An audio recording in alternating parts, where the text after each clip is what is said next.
Olá, meu nome é Gabriela Costa, sou aluna do professor Éder Guidelli e irei apresentar sobre o projeto Desenvolvimento de Agentes Carreadores de Drogas baseados em nanotubos de aloesita e nanopartículas metálicas.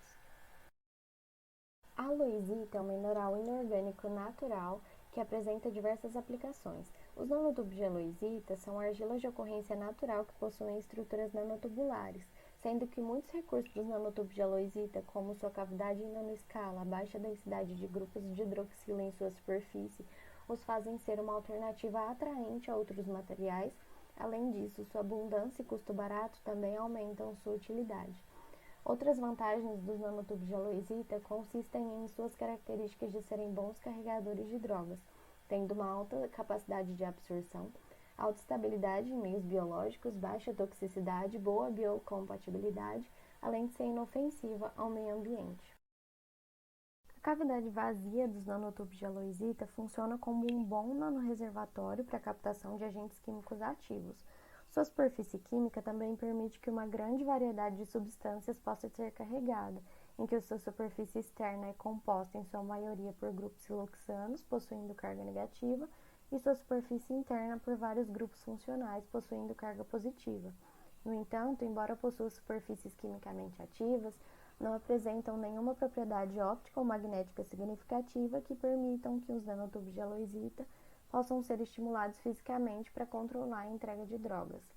Nesse contexto, nanopartículas metálicas apresentam potencial terapêutico e possuem propriedades ópticas notórias devido à existência de elétrons livres na banda de condução, em que a oscilação coletiva desses elétrons pela interação com o campo elétrico da luz é responsável pela banda de ressonância plasmônica e, portanto, pela absorção ou pelo espalhamento da luz incidente em bandas bem determinadas do espectro visível, permitindo que sejam aplicadas em tratamentos de fototermia, por exemplo. O objetivo do projeto consiste no uso de nanopartículas metálicas no revestimento dos nanotubos de aloesita com finalidade de aumentar a eficiência no carregamento das drogas, verificando dessa forma se as nanopartículas de prata e ouro possuem afinidade com a superfície externa dos nanotubos de aloesita e estudando o uso dos nanotubos de aloesita revestidos de nanopartículas metálicas no carregamento de drogas. Diferentes procedimentos foram realizados para tentar recobrir os nanotubos de aloesita com nanopartículas metálicas. Para isso, tendo em vista que a superfície externa dos nanotubos de aloesita é negativa e as nanopartículas de prata e ouro também apresentam um potencial negativo na sua superfície, então os nanotubos de aloesita foram ressuspendidos em uma solução que tem uma molécula com carga positiva, no caso a quitosano. Dessa forma, foi feito o procedimento para que crescessem 3 bicamadas de nanotubos de aloesita recobertos com a solução de quitosano e nanopartículas metálicas. No caso, nanopartículas de prata, nanopartículas de ouro e nanobastões de ouro. Contudo, para os nanobastões de ouro, por possuírem potencial positivo em sua superfície, a solução de quitosano não foi utilizada. Parte das amostras foram secas no forno a vácuo a 100 graus Celsius para serem feitas medidas de seu espectro de reflectância. Para o preenchimento dos nanotubos de aloesita com algum medicamento, foi utilizada a curcumina.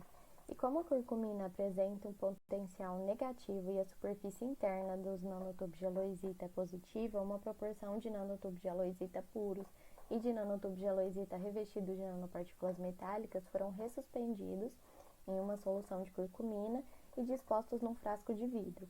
O processo de aplicação de vácuo nitrogênio foi feito 3 vezes, para que o ar fosse retirado do interior dos nanotubos de aloesita e a curcumina preenchesse a cavidade vazia. A análise termogravimétrica se trata de uma técnica termoanalítica que acompanha a variação da massa da amostra em função da programação de temperatura.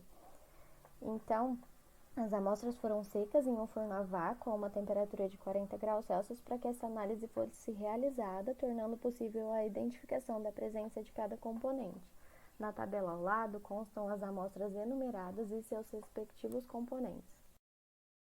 Foram medidos os espectros de absorbância das soluções de nanopartículas metálicas utilizadas para o crescimento das bicamadas das amostras 1, 2 e 3 apresentadas nas figuras abaixo.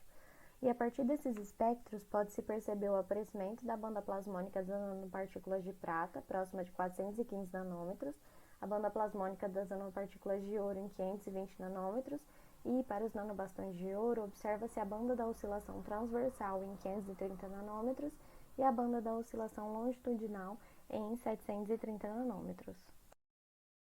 Portanto, tendo em vista as bandas de ressonância plasmônica das nanopartículas metálicas, com as amostras secas no forno a vácuo, foram medidos os espectros de reflectância das amostras 1, 2 e 3 e a amostra 4, contendo os nanotubos de heloísita lavados, foi utilizada como referência para que fosse possível verificar a aderência das nanopartículas metálicas na sua superfície.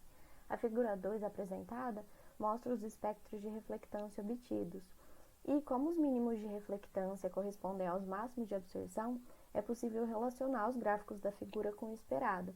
Assim, percebemos um máximo de absorção em 590 nanômetros do espectro de reflectância da amostra 1, verificando uma banda plasmônica em um maior comprimento de onda.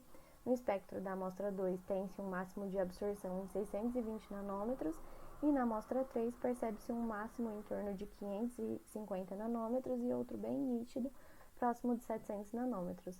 Desse modo, é analisado que, de fato, as nanopartículas metálicas foram depositadas na superfície dos nanotubos de heloísita. Com o intuito de identificar a presença da curcumina nas amostras 5, 6, 7 e 8, a análise termogravimétrica foi feita. Através do que foi observado nos espectros de reflectância, em que os picos mais característicos se apresentaram na amostra de nanotubos de heloísita com nanobastões de ouro, foram feitas medidas de TGA das amostras 3 e 8 com o intuito de verificar a diferença da perda de massa da amostra com e sem a presença da glucomina. Com os dados da figura direita, pode-se verificar que a amostra 3 apresentou uma perda de massa de 14,95% a 600 graus Celsius e depois da adição de curcumina na amostra, ou seja, para a amostra 8, a perda de massa a 600 graus Celsius foi de 15,86%. Dessa forma, como houve uma maior perda para a amostra carreada com curcumina, essas medidas podem indicar a presença de curcumina na amostra. Contudo, como se trata de uma diferença pequena, sugere-se a implementação de novos métodos para fazer esse carreamento e o mesmo ficar evidente ao serem feitas as medidas. A partir dos procedimentos experimentais realizados, a metodologia utilizada para revestir os nanotubos de heloísita com nanopartículas metálicas foi aperfeiçoada. Assim, ao serem feitas bicamadas dos nanotubos de heloísita e de nanopartículas metálicas, ou seja, nanopartículas de prata, ouro e nanobastões de ouro, através das medidas de reflectância, as bandas de ressonância plasmônica características dessas foi identificada, indicando sua deposição na superfície dos nanotubos de heloísita. Por outro lado, a análise termogravimétrica indicou uma maior perda de massa para a amostra em que havia presença de curcumina, como era esperado. Entretanto, essa diferença foi bastante pequena, sugerindo ser necessário um aperfeiçoamento do método para a verificação desse carreamento. Portanto, os resultados obtidos confirmam a possibilidade do revestimento dos nanotubos de heloísita com nanopartículas metálicas e seu potencial uso para o carregamento de drogas. E aqui estão algumas referências que foram utilizadas.